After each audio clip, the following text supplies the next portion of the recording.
Kumusta po kayong lahat? Celebrity Chika Time po muna tayo at may inihanda po akong chika para sa inyo.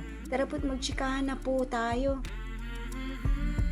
Asia's multimedia star na si Alden Richards, ito palang kanyang pinagkakaabalahan ngayong araw ng Biyernes. Yes, mga celebrity chika time, yan po ang ichichika ko sa inyo na lubos rin pong usap-usapan sa social media ng mga netizens, lalong-lalo na nga po ng mga followers at supporters ni Alden.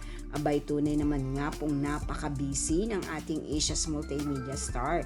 Bago po tayo dumako sa latest updates ni Alden, nais ko po munang batiin mga team bahay, team abroad at mga seniors natin dyan. Shoutout po sa inyong lahat at happy Friday po.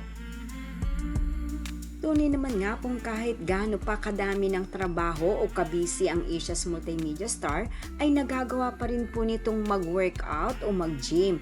Yes po, kagabi po ay talaga naman nga pong simanamantala pa rin po ni Alden na makapag-gym.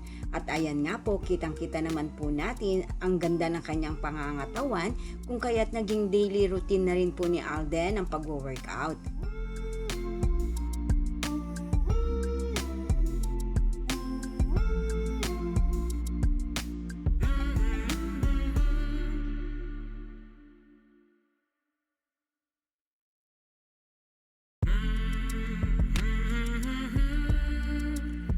At ngayong araw nga po ng Biyernes, sa pa-updates po ng mga kasamahan ni Alden sa trabaho, ay nasa Lipa, Batangas pa rin po sila para naman po sa taping o shooting ng kanyang upcoming teleserye sa GMA entitled Pulang Araw.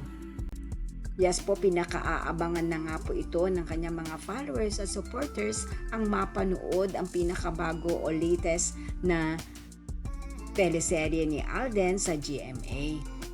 Yan po ang aking chika updates for today. Salamat po sa inyong panunood. Huwag po kalimutang mag-subscribe. Pwede po mag-comment sa ibaba.